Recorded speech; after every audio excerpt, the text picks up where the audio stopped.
നമസ്തേ. രത്നങ്ങളെല്ലാം വ്യത്യസ്തങ്ങളാണ്. രത്നങ്ങൾ ഉപയോഗിക്കുമ്പം രത്നങ്ങളെ അറിഞ്ഞു വേണം ഉപയോഗിക്കാനായിട്ട്. രത്നങ്ങളെക്കുറിച്ചറിയാം, മനസ്സിലാക്കാം രത്നശാസ്ത്രയിൽ. കൂടെയുള്ളത് ഉണ്ണികൃഷ്ണൻ ശിവാസ്. രത്നശാസ്ത്രയിലേക്ക് സുസ്വാഗതം. സ്വാഗതം. നമസ്തേ. നമസ്തേ. നമ്മൾ കഴിഞ്ഞ എപ്പിസോഡിൽ വളരെ ഇൻട്രസ്റ്റിംഗ് ആയിട്ടുള്ളൊരു കാര്യമാണ് ചർച്ച ചെയ്തത്, അല്ലെങ്കിൽ പലരും അറിയാൻ ആഗ്രഹിച്ച കാര്യമാണ് നമ്മൾ സംസാരിച്ചത്. നമ്മളോട് പലരും ഒരു ഫീഡ്ബാക്ക് പറയണം. അതായത് രത്നങ്ങൾ ക്ലീൻ ചെയ്യുന്ന രീതി, വെള്ളത്തിലിട്ട് വെക്കണോ, പാലിലിട്ട് വെക്കണോ, അങ്ങനെയുള്ള പലർക്കും ഉള്ള ഒരു സംശയത്തിൻ്റെ ഒരു മറുപടി. ആദ്യമായിട്ട് ഉപയോഗിക്കുമ്പോൾ എന്താ ചെയ്യേണ്ടത്, ക്ലീനിങ് പ്രോസസ്സ് എന്താണെന്നുള്ളതാണ് ഫസ്റ്റ് ക്വസ്റ്റ്യൻസ് വന്നിരുന്നത്. പിന്നെയാണ് നമുക്കിത് ടൈമിൽ ഉപയോഗിക്കണം എന്നുള്ളത്. അപ്പോൾ അതിനാണ് നമ്മൾ സോഫ്റ്റ് ആയിട്ടുള്ള സ്റ്റോൺസ് ഒരു കാരണവശാലും പാലിലും വെള്ളത്തിലും ഒന്നും ഇട്ട് വെക്കരുത് അധികം സമയം എല്ലാം ഒന്ന് കഴുകി പോകുന്നത് ക്ലീൻ ചെയ്ത് പോകണം. എന്നാൽ നമുക്ക് ഒരു ദിവസം 2 ദിവസം വെള്ളത്തിലിട്ട് വെച്ചാലും ഒരു കുഴപ്പമില്ലാത്ത രത്നങ്ങളും ഉണ്ട്. വെള്ളം അബ്സോർവ് ചെയ്യാത്ത കല്ലുകൾ, വെള്ളം അബ്സോർവ് ചെയ്യുന്ന കല്ലുകൾ, ഇത് 2 കാറ്റഗറി ഉണ്ട്. അതിനെക്കുറിച്ച് നമ്മൾ വളരെ ഡീറ്റെയിൽ ആയിട്ട് തന്നെ നമ്മൾ കഴിഞ്ഞ എപ്പിസോഡിൽ സംസാരിക്കണ്ടായി. ആ ഒരു എപ്പിസോഡിൻ്റെ ഒരു ഭാഗമായിരുന്നു നമ്മൾ മേടലഗ്നം. അതെ, അതിനെക്കുറിച്ച് കൂടുതലായിട്ട് അറിയാൻ താല്പര്യം പറഞ്ഞ് ധാരാളം പേരുണ്ട്. ഉണ്ട്. ഞങ്ങൾ സാറേ ഞാൻ മേടലഗ്ന ആണെന്നും പറഞ്ഞ് ഒരുപാട് പേരുടെ മെസ്സേജുകളുണ്ടായിരുന്നു. അപ്പോൾ അതിൻ്റെ ഒരു പ്രത്യേകത, ഒരു ജനറൽ ആയിട്ടുള്ള ഒരു ക്യാരക്ടറിസ്റ്റിക്സ് അല്ലെങ്കിൽ എന്താണ് പ്രത്യേകതകൾ? 12 ഹൗസുകളിൽ ഏറ്റവും ഫസ്റ്റ് ഹൗസ് എന്ന് പറയുന്നതാണ് മേടം. മേടത്തിൽ തുടങ്ങി മീനത്തിലാണ് അത് തീരുന്നത്. അപ്പോൾ മേടം ഓരോ ഹൗസുകളും അല്ലെങ്കിൽ ഓരോ രാശികളും ഭരിക്കുന്നത് ഓരോരോ ഗ്രഹങ്ങളാണ്. ഇത് നമുക്ക് ചൊവ്വയാണ് മേടത്തിൻ്റെ അധിപൻ. ഹൗസിൻ്റെ അധിപൻ അല്ല, ഹൗസിൻ്റെ ഓണർ എന്ന് പറയുന്നത് ചൊവ്വയാണ്. അപ്പോൾ ചൊവ്വയുടെ ക്യാരക്ടറിസ്റ്റിക്സ് എന്ന് പറയുന്നത്, ചൊവ്വ എല്ലാ കാര്യത്തിനകത്തും കയറി ഇടപെടുന്നയാൾ, വളരെ സ്ട്രിക്റ്റ് ആയിട്ടുള്ള ആൾ, പെട്ടെന്ന് അല്ലെങ്കിൽ ഷോർട്ട് ടെമ്പേർഡ് ആയിട്ടുള്ള ആൾ, ഓവർ കോൺഫിഡൻസ് ഉള്ള ആൾ, കോൺഫിഡൻസ് ലെവലൊക്കെ വളരെ കൂടുതലായിരിക്കും. അപ്പം ഈ മേടം ലഗ്നത്തിൽ ജനിച്ച ആൾക്കാർക്ക് ജനറലി നോക്കിയാൽ ഈ ക്യാരക്ടർ എല്ലാം അവരിൽ ഉണ്ടാവും. അവർക്ക് ഒരു കാര്യത്തിനകത്ത് മടി ഒന്നുമില്ല. എന്തെങ്കിലും പുതിയതായിട്ട് ചെയ്യണം എന്ന് ആഗ്രഹിക്കുന്ന ആൾക്കാർ, ഒട്ടും ക്ഷമയില്ലാത്ത ആൾക്കാർ, വെയിറ്റ് ചെയ്യാൻ ക്ഷമയില്ല, പെട്ടെന്ന് കയറി ഇടപെടും. ഇപ്പം ആരുടെയെങ്കിലും ഒരു പ്രശ്നങ്ങൾ അവിടെ ഉണ്ടെങ്കിൽ ഉടനെ തന്നെ അതിനകത്ത് ഒരു കാര്യമില്ല പുള്ളിക്ക്, എന്നാലും പോലും കയറി ഇടപെട്ട് അത് ചിലപ്പോൾ അത് ശരിയാക്കി കൊടുക്കും, അല്ലെങ്കിൽ ആ ബാധ്യതയെല്ലാം വീണ്ടും പുള്ളിയുടെ തലയിലെടുക്കും. അങ്ങനെ എപ്പോഴും നല്ല എനർജറ്റിക് ആയിട്ട് നിൽക്കുന്ന ആൾക്കാരാണ് ജനറലി മേടലഗ്നക്കാർക്ക്. മനസ്സിലായില്ലേ? അവർ ഉയർന്ന പോലീസ് ഓഫീസേഴ്സ്, മിലിറ്ററി, അതായത് പട്ടാളവും മിലിറ്ററിയും പോലീസ്, ഈ കാര്യങ്ങളിലെല്ലാം വന്നു കഴിഞ്ഞാൽ അവരുടെ എല്ലാം ഞാനൊരു 100 കണക്കിന് ഇങ്ങനെയുള്ള ഓഫീസേഴ്സിൻ്റെ ചാർട്ട് ഞാൻ ചെക്ക് ചെയ്യുമ്പോഴും ചൊവ്വയ്ക്ക് വളരെ പ്രോമിനൻ്റ് അവിടെ. ഇവരുടെ ചാർട്ടിൽ ചൊവ്വ ഒരു സപ്പോർട്ടീവ് പ്ലാനറ്റാണ്. മനസ്സിലായില്ലേ? ഇനി ഒന്നുമില്ല, ഞാനൊരു പോലീസ് ഓഫീസറാണ് സാറേ, എനിക്ക് ഡേറ്റ് ഓഫ് ബർത്തും ടൈമും ഒന്നും അറിയത്തില്ല, എനിക്കൊരു സ്റ്റോൺ വേണമെന്ന് പറഞ്ഞാൽ നമുക്കൊരു ചെറിയ ക്യാരറ്റ് കോറിൽ കൊടുക്കാം, സേഫ് ആയിരിക്കും.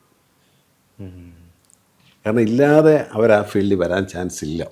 കാരണം ചൊവ്വ ഈ പറഞ്ഞ പോലെ ഒരു സേനാനായകനും നാട് കാക്കുന്നവനും തോക്ക് പിടിക്കുന്നവനും, നാടിന് വേണ്ടി തോക്ക് പിടിക്കുന്നവനും എന്ന് വേണം പറയാൻ നമുക്ക്. അതില്ലാതെ തോക്ക് പിടിക്കുന്നവരും ഉണ്ടല്ലോ. അത് ചൊവ്വ റോങ് ആയിട്ടുള്ള സൈഡിലൊക്കെ പോയി നിൽക്കുന്നവർ നാടിനെതിരെയും തോക്ക് ചൂണ്ടും. അപ്പോൾ ഈ ചൊവ്വ അല്ലെങ്കിൽ അതിൻ്റെ ഒരു രത്നത്തിലേക്കൊക്കെ പോകുമ്പം ഈ കാര്യങ്ങൾ നമ്മളൊന്ന് കൃത്യമായിട്ടൊന്ന് പഠിച്ചിട്ട് അല്ലെങ്കിൽ എപ്പോഴും നമ്മൾ മേടലഗ്നക്കാർക്ക് നമ്മൾ സ്റ്റോൺ സജസ്റ്റ് ചെയ്യുമ്പോൾ വളരെ ശ്രദ്ധിച്ചിട്ട് തന്നെ ചെയ്യണം. മേടലഗ്നമാണ്, ചൊവ്വ ആണ് ഇത് ആണ്. ചൊവ്വയുടെ കല്ല് ഒന്നും നോക്കാതെ എത്ര ക്യാരറ്റ് വേണേലും ഇടാം. ഇങ്ങനെയുള്ള ഒരുപാട് പ്രശ്നങ്ങളുണ്ട്. അങ്ങനെയുള്ള വലിയ വലിയ ക്യാരറ്റുകളൊക്കെ ഇട്ടുകൊണ്ട് വന്ന് അതിൽ വിഷമത്തിലായ ആൾക്കാരും ഉണ്ട്. എൻ്റെ ഇതിൻ്റെ എല്ലാം ഒരു ഡീറ്റെയിൽ റെക്കോർഡ്സ് ഉണ്ട്.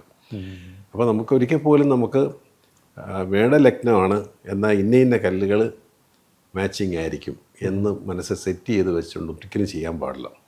എനിക്ക് തോന്നുന്നു ആ ഒരു ധാരണ വളരെ കോമൺ ആയിട്ടുള്ള ഒരു കാര്യമല്ല. മേടലഗ്നക്കാർക്ക് ഇന്ന രത്നങ്ങൾ ഉപയോഗിക്കുക, അല്ലെങ്കിൽ അവർക്ക് ഈ ഒരു രത്നങ്ങളൊക്കെ സൂട്ടബിൾ ആണ് എന്നുള്ളൊരു ധാരണ പൊതുവേ ഉണ്ട്. അപ്പം അങ്ങനെ കോമൺ ആയിട്ട് ഉപയോഗിക്കാൻ പറ്റുന്ന രത്നങ്ങൾ വല്ലതും ഉണ്ടോ ഈ ലഗ്നക്കാർക്ക്? ഇല്ല ഇല്ല ഇല്ല ഇല്ല, ഒരു ലഗ്നക്കാർക്കും അങ്ങനെ കോമൺ ആയിട്ടില്ല. നിങ്ങൾ ഏത് ലഗ്നോ മീനലഗ്നോ ഇന്നത് ഉപയോഗിച്ചോളൂ എന്ന് പറയാൻ പാടില്ല. കാരണം മീനലഗ്നം എന്ന് പറയുമ്പം വ്യാഴത്തിൻ്റെ സ്റ്റോൺ ഉപയോഗിക്കാം എന്നുള്ളൊരു പൊതുവേ ഉള്ളൊരു ഇതാണ്. എങ്കിൽ പോലും ചിലപ്പോൾ ആ രത്നം ആയിരിക്കില്ല അയാൾക്ക് കൂടുതലായിട്ടും സ്യൂട്ടബിൾ ആകുന്നത്. മനസ്സിലായില്ലേ? പിന്നെ നമുക്ക് ഇതിനകത്ത് ഇപ്പോൾ നമ്മളിപ്പോൾ ഈ മേടലഗ്നത്തിൽ ചൊവ്വയുടെ കാര്യം പറഞ്ഞിട്ടുണ്ട്. ഇപ്പോൾ ചൊവ്വ മേടലഗ്നത്തിൻ്റെ 10th ഹൗസ് എന്ന് പറയുന്നത്, അതായത് മേടം മുതൽ എണ്ണിയാൽ കരിയർ ഏറിയ എന്ന് പറയുന്നത് മകരമാണ്. ധനു കഴിഞ്ഞ് മകരം 10th ഹൗസാണ്. അപ്പോൾ കരിയർ ഏറിയയിൽ ഈ ചൊവ്വയ്ക്ക് എക്സോൾട്ടഡുമാണ് ചൊവ്വ എന്ന് വെച്ചാൽ ഉച്ചത്തിൽ നിൽക്കുകയാണ്. അപ്പോൾ മേടലഗ്നത്തിൽ ജനിച്ച ഒരാൾ ഈ 10ൽ മകരത്തിൽ ചൊവ്വ നിൽക്കുന്നു എങ്കിലും അത് ഡെഫിനറ്റ്ലി പക്ഷേ എന്താ പറയുക, ഒരു 90% ആൾ ഒരു സ്ട്രിക്റ്റ് ആയിട്ടുള്ള ഒരു ഓഫീസറായിരിക്കും. പോലീസിലോ മിലിറ്ററിയിലോ അല്ലെങ്കിൽ ഗവൺമെൻറ് സർവീസിലോ വളരെ കൃത്യമായിട്ടുള്ള ഒരു വളഞ്ഞ വഴിയില്ലാത്ത ആളായിരിക്കും. കാരണം ചൊവ്വ ബെസ്റ്റാണ് ചാട്ടിൽ, സ്ട്രോങ് ആണ്, അത് ആളുടെ കർമ്മമേഖലയിലുമാണ്. സ്ട്രെയിറ്റ് ഫോർവേഡ് ആയിരിക്കും, വളരെ സ്ട്രിക്റ്റ് ആയിരിക്കും, വളരെ സ്ട്രിക്റ്റായിട്ട് തീരുമാനങ്ങൾ എടുക്കുന്ന ആളായിരിക്കും. ഈ ചൊവ്വയ്ക്ക് തന്നെ റോങ് കൺജക്ഷൻസ് വരുമ്പോഴാണ് ആൾ സ്ട്രിക്റ്റ് അല്ലാതെ പോകുന്നതും ചിലപ്പോൾ വളഞ്ഞ വഴി പോകുന്നതും അപകടകാരിയായി തീരുന്നതും അവിടെയാണ്. ഇപ്പോൾ ഈ പറയുന്ന 10th പൊസിഷനിൽ ചൊവ്വ അവിടെ തന്നെ നിൽക്കുന്നു. വളരെ സ്ട്രോങ് ആയിട്ടുള്ള ഒരു പൊസിഷനാണ്, കരിയർ ഏരിയയിലാണ്. അപ്പോൾ ആ ഒരു ചാർട്ടിൽ ഈ ചൊവ്വയുടെ രത്നം ആൾക്ക് എങ്ങനെ ഉപയോഗിക്കണ്ടേ? അങ്ങനെ ഒരുപാട് കൊടുക്കേണ്ട കാര്യമില്ല. അയാളുടെ ആ പർട്ടിക്കുലർ വ്യക്തിയുടെ മറ്റ് ഗ്രഹങ്ങളുടെ പൊസിഷൻ നമ്മൾ നോക്കും. മൂൺ എവിടെയാണ് നിൽക്കുന്നത്, ചന്ദ്രൻ സ്ട്രോങ് ആയിട്ടാണ് നിൽക്കുന്നതെന്ന് നോക്കും. സൂര്യൻ സ്ട്രോങ് ആയിട്ട് നിൽക്കുന്നുണ്ടോ എന്ന് നോക്കും. അങ്ങനെ ആ ഗ്രഹങ്ങൾ, അതായത് ചന്ദ്രനും സൂര്യനും അതുപോലെ തന്നെ ചൊവ്വ ഓൾറെഡി ആണല്ലോ, വ്യാഴം, ഈ 4 ഗ്രഹങ്ങളും ഒരുവിധം തരക്കേടില്ലാതെയാണ് നിൽക്കുന്നതെങ്കിൽ നമുക്ക് ഒരുപാട് ക്യാരറ്റേജിൻ്റെ ആവശ്യമില്ല. അതേസമയം സൂര്യനും ചന്ദ്രനും റോങ് സൈഡിൽ പോയി നിൽക്കുകയാണ്, രണ്ടുപേരും നീചത്തിലോ അല്ലെങ്കിൽ അഷ്ടമത്തിലോ എന്നാൽ, അതായത് മേടലഗ്നത്തിൻ്റെ അഷ്ടമം എന്ന് പറയുന്നത് വൃശ്ചികമാണ്. മനസ്സിലായില്ലേ? ആ വൃശ്ചികം രാശിയിൽ ചന്ദ്രനും നീചാവസ്ഥയുണ്ട്. അതുപോലെ തന്നെ 8th ഹൗസ് അത്ര നല്ല ഹൗസല്ല, അവിടെ സൂര്യൻ നിൽക്കുന്നു. അപ്പോൾ ഈ 2 പേർക്കും പവറില്ല. വെളിച്ചവും വെട്ടവും പ്രകാശവും പ്രകൃതിക്കും മനുഷ്യനും തരേണ്ട 2 ഗ്രഹങ്ങൾക്കും അവിടെ ഒരു മൈനസ് പോയിന്റിലാണ് നിൽക്കുന്നത്. അങ്ങനെ വന്നാൽ ഈ മേടലഗ്നത്തിൻ്റെ 10ൽ ചൊവ്വ നിൽക്കുന്ന ആൾക്ക് നമ്മൾ കൂടുതൽ ക്യാരറ്റേജ് കൊടുക്കും. അവിടെ കൂടുതൽ ആൾക്ക് കോമ്പൻസേറ്റ് ചെയ്യും. അത് കോമ്പൻസേറ്റ് ചെയ്യും.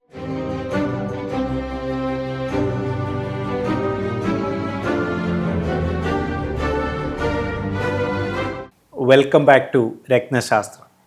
നമ്മൾ വന്ന കാര്യം, ആളെ സപ്പോർട്ട് ചെയ്യുന്ന ചൊവ്വയുടെ പൊസിഷൻ മാത്രമാണ് ഇവിടേക്ക് ഒരു ഫേവറബിളായിട്ട് നിൽക്കുന്ന പൊസിഷൻ. അങ്ങനെയുള്ള സാഹചര്യത്തിൽ ഈ പറയുന്ന ചൊവ്വയുടെ ക്യാരറ്റേജ് തൂക്കം, ഒരു ക്യാരറ്റ് എന്ന് പറഞ്ഞാൽ 200 മില്ലിഗ്രാം. ഇത് വെട്ടം കയറാത്ത കല്ലാണ്. അപ്പോൾ നമ്മൾ 5 or 6 ക്യാരറ്റിലേക്ക് ഇതിലേക്ക് നമ്മൾ കൊണ്ടുപോകും. ഇപ്പോൾ ഈ ചന്ദ്രനൊക്കെ ഈ 3 ഡിഗ്രിയിലൊക്കെയാണ് വൃശ്ചികത്തിൽ നിൽക്കുന്നതൊക്കെ ഭയങ്കര ഡെബിലിറ്റേഷനാണ്. ഒന്നാമതൊരു മൂഡ് ആയിട്ടുള്ള ഒരു മൂഡ് സ്വിങ് ഉണ്ടാക്കുന്ന ഒരു മനസ്സിൻ്റെ ധൈര്യം കളയുന്ന ഒരു രാശിയിലാണ്, വൃശ്ചികത്തിലാണ് ചന്ദ്രൻ നിൽക്കുന്നത്. 8th ഹൗസിലാണ് നിൽക്കുന്നത്. മേടത്തിൻ്റെ 8th ഹൗസിൽ നിൽക്കും. അപ്പോൾ ഒട്ടും മനസ്സ് ഇതില്ല. പിന്നെ സൂര്യനും അല്ല, സൂര്യനും നമുക്ക് കോൺഫിഡൻസ് തരേണ്ട ആളാണ്. അതും പോയി നിൽക്കുന്നത് 8th ഹൗസിൽ പോയി നിന്നു. അപ്പോൾ സൂര്യനും ചന്ദ്രനോട് വന്നപ്പോൾ ഏതാണ്ട് അമാവാസിയായിട്ട് കണക്റ്റഡ് ആയിട്ടുള്ള ഒരു സാഹചര്യത്തിലേക്ക് വന്നു. അപ്പോൾ അങ്ങനെ ഉള്ളവർക്ക് നമുക്ക് കൂടുതൽ കൊടുക്കാം. അപ്പോൾ ആ മേടലഗ്നക്കാർക്ക് മനസ്സിലായല്ലോ, കോറൽ നന്നായിട്ട് കൊടുക്കുന്നു. അതേസമയം ചൊവ്വയും സൂര്യനും ഈ മേടലഗ്നത്തിൽ തന്നെ നിൽക്കുന്നു വിചാരിക്കുക. ആളുടെ കൂടെ തന്നെ നല്ലൊരു പൊസിഷനിൽ നിൽക്കണം. ഓക്കെ. അതിൽ സൂര്യൻ നമുക്ക് ആ മേടത്തിൽ തന്നെ 10 ഡിഗ്രിയിൽ നിൽക്കുന്നു. അശ്വതി നക്ഷത്രത്തിൽ നിൽക്കുന്നു 10 ഡിഗ്രി നിൽക്കുന്നാൽ ഉച്ചസ്ഥിതിയാണ്. സൂര്യൻ്റെ ഉച്ചസ്ഥിതിയാണ് ഈ മേടലഗ്നക്കാർ. പോരെങ്കിൽ കൂടെ ചൊവ്വായി നിൽക്കുന്നു ലഗ്നാധിപനും.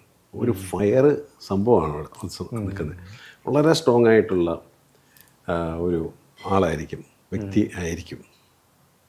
അപ്പം അദ്ദേഹത്തിൻ്റെ നോക്കിയിട്ട് മേടലഗ്ന ചൊവ്വയുടെ ഇതും റൂബിയും കൊടുക്കുക എന്ന് പറഞ്ഞാൽ ശുദ്ധ മണ്ടത്തനായിരിക്കും. കാരണം ഓൾറെഡി അത് നല്ല എക്സോൾട്ടഡ് ആയിട്ട് നിൽക്കുന്ന സൂര്യൻ, അതിൻ്റെ കൂടെ തന്നെ ചൊവ്വ നിൽപ്പുണ്ട്. ചൊവ്വായ്ക്ക് ഇതിൻ്റെ സൂര്യൻ്റെ പ്രഭ കാരണം ചൊവ്വായ്ക്ക് അല്പം പിന്നെ ക്ഷീണമുണ്ട്. ചൊവ്വയുടെ കൂടെ സൂര്യൻ്റെ കൂടെ നിൽക്കുന്നത് കൊണ്ട്.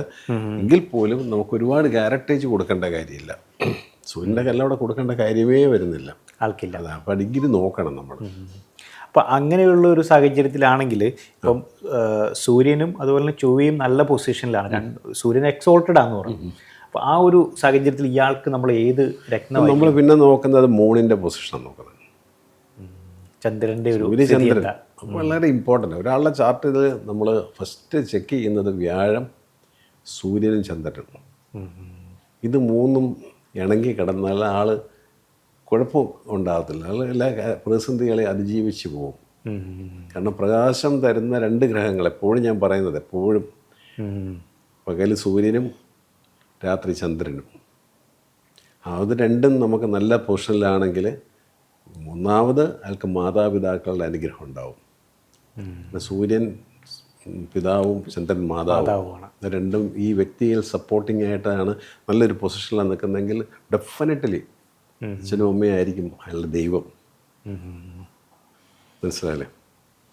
അപ്പോൾ സൂര്യചന്ദ്രന്മാർ കാണപ്പെട്ട ദൈവം എന്ന് പറയുന്നതിൻ്റെ പൊരുൾ ഇത് തന്നെ. കാരണം സൂര്യൻ അച്ഛനും അമ്മ മാതാവ്, അവരാണല്ലോ നമ്മുടെ കാണപ്പെട്ട ഈശ്വരൻ എന്ന് പറയുന്നത്. അപ്പോൾ അവരെ കാണാതെ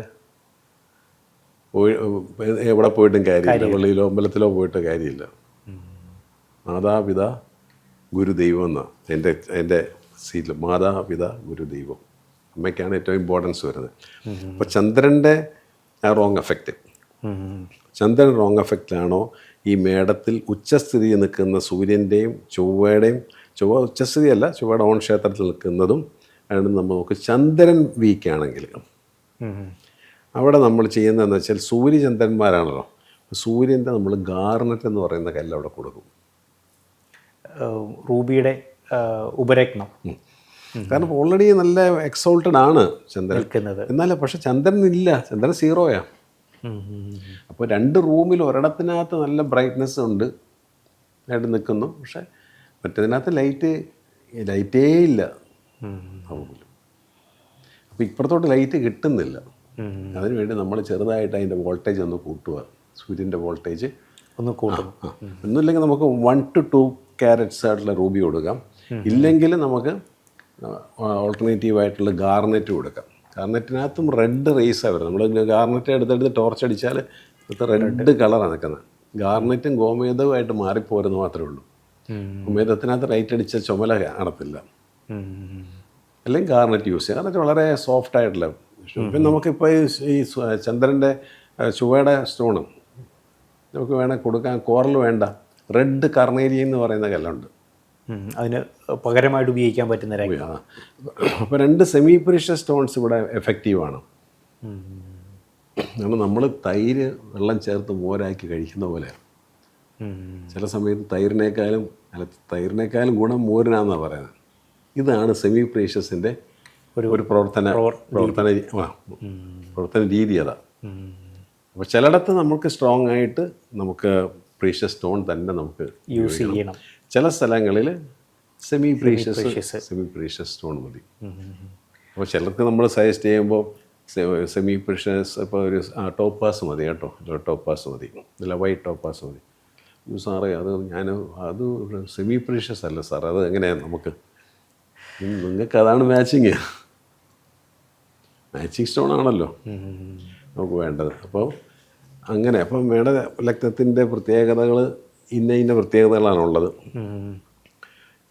ഇതേ പൊസിഷനിൽ നിൽക്കുമ്പം നമ്മൾ അവരുടെ ചൊവ്വയുടെയും സൂര്യൻ്റെയും സ്റ്റോണ് മേടലഗ്നത്തിലേക്ക് കൊടുക്കുമ്പോൾ മറ്റ് ഗ്രഹങ്ങൾ, അതായത് ചന്ദ്രൻ പോലുള്ള മറ്റുള്ള ഗ്രഹങ്ങൾ ഓക്കെ ആണോ എന്ന് നോക്കിയതിന് ശേഷം മാത്രമേ അതിനുള്ള സ്റ്റോൺ കൊടുക്കാവുള്ളൂ. ഇല്ലെങ്കിൽ ഈ പറഞ്ഞ പോലെ അതിന് ഉപരത്നങ്ങൾ പകരമായിട്ട് ഉപയോഗിക്കാൻ പറ്റുന്ന രത്നങ്ങൾ. ഇപ്പോൾ ചൊവ്വയുടെ പീരീഡൊക്കെ കൂടെയാണ് പോകുന്നതെങ്കിൽ ചൊവ്വ കുറച്ച് വീക്കായിരിക്കും, കാരണം സൂര്യൻ വളരെ ഉച്ചത്തിൽ നിൽക്കുന്നത് കൊണ്ട് ആ മൗഢ്യസ്ഥിതി കാണും. എന്നാൽ പോലും നമുക്ക് സെമി പ്രീഷ്യസ് ആയിട്ടുള്ള റെഡ് കർണയിലിയൻ എല്ലാം നാച്ചുറലായിട്ട് പ്രകൃതി തന്നിരിക്കുന്ന അനേകം നാച്ചുറൽ ആയിട്ടുള്ള കല്ലുകൾ ഉണ്ട് ഭൂമിയിൽ തന്നെ. ഈ അഗേറ്റ് പോലത്തെ സ്റ്റോണുകൾ, പിന്നെ ഹക്കീക്കത്ത് എന്ന് പറയുന്ന സ്റ്റോണുകൾ, ഇതെല്ലാം നമുക്ക് സെമി പ്രീഷ്യസ് കാറ്റഗറി വരുന്നതും അത് നമുക്ക് ഇത് നോക്കി ചെയ്യുമ്പോഴാണ് അതിന് കറക്റ്റായിട്ട് വരുന്നത്.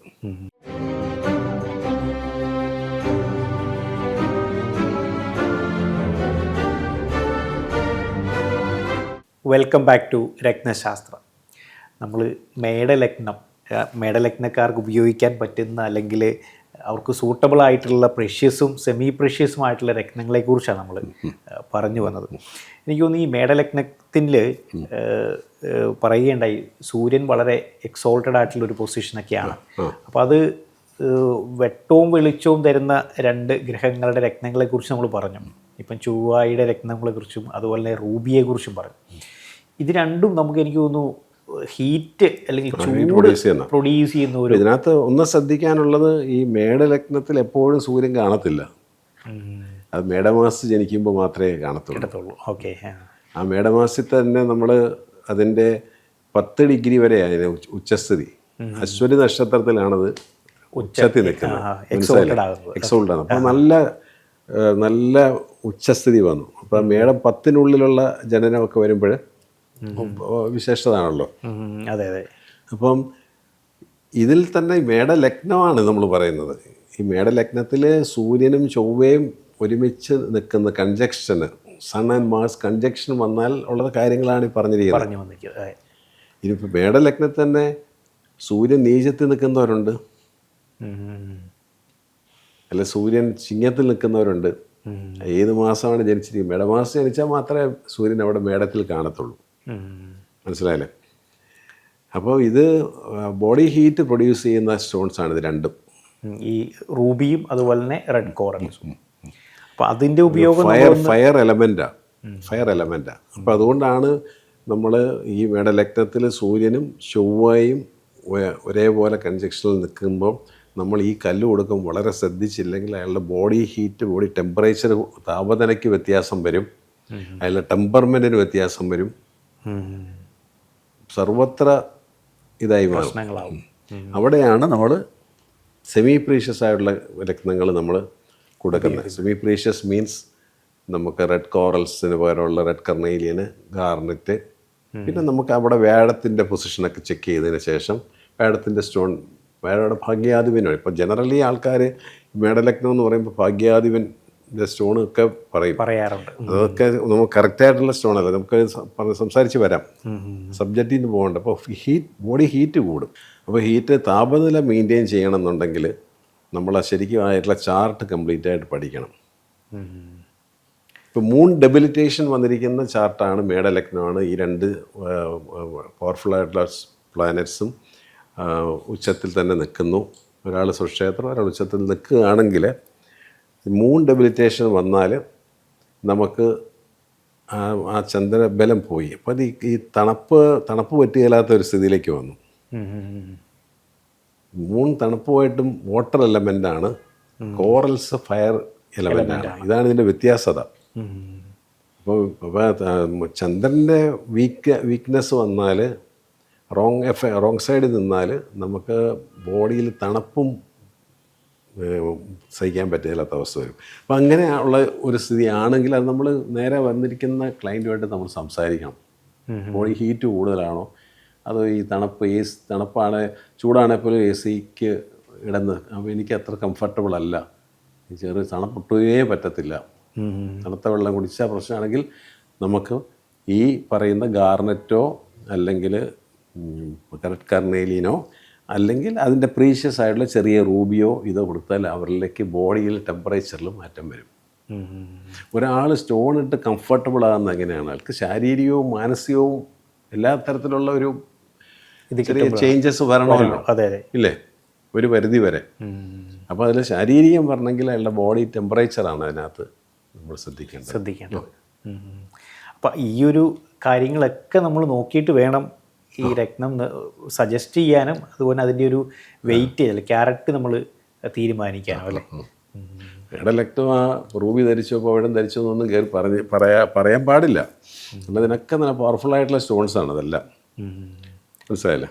അപ്പോൾ ഈ കാര്യങ്ങൾ ശ്രദ്ധിക്കാതെ നമ്മൾ ഇങ്ങനെയുള്ള ഒരു രത്നധാരണത്തിലേക്ക് പോയി കഴിഞ്ഞാൽ ഇപ്പോൾ ഈ ബോഡി ഹീറ്റ് പോലെയും അല്ലെങ്കിൽ ഓവർ കോൺഫിഡൻസ് പോലെയുള്ള പ്രശ്നങ്ങൾ, അങ്ങനെയുള്ള അപകടങ്ങൾ ചിലപ്പം നമ്മൾ അഭിമുഖീകരിക്കാം. പിന്നെ അപ്പോൾ ഈ കാര്യങ്ങൾ വളരെ ശ്രദ്ധയോടുകൂടി സൂക്ഷ്മമായിട്ട് നമ്മൾ പരിശോധിച്ച ശേഷമേ അതിലേക്ക് പോകാൻ. ഈച്ച് ആൻഡ് എവരി ഡിവിഷണൽ ചാർട്ടുകൾ, പിന്നെ ഫേസ് ടു ഫേസ് നിന്ന് സംസാരിക്കുമ്പോൾ നമ്മൾ അവരുടെ ബോഡിയുടെ നേച്ചർ, ഈ പറഞ്ഞ പോലെ നമുക്ക് തണുപ്പും ചൂടും ഒക്കെ ചോദിച്ചറിഞ്ഞ് വേണം.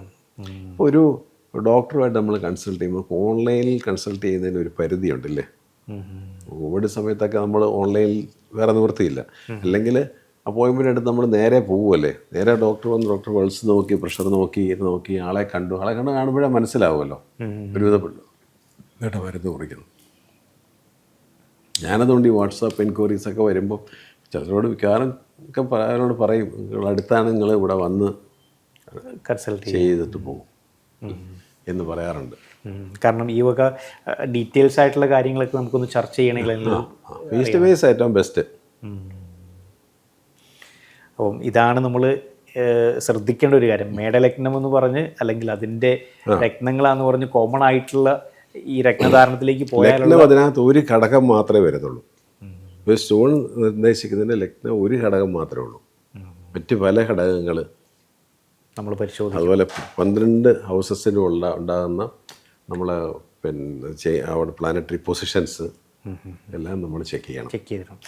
എനിക്ക് തോന്നുന്നു ഇനി വരുന്ന എപ്പിസോഡുകളിൽ നമ്മൾ ഈ മേടലഗ്നം കുറച്ചും കൂടി ഒന്ന് ഉൾപ്പെടുത്തേണ്ടി വരും.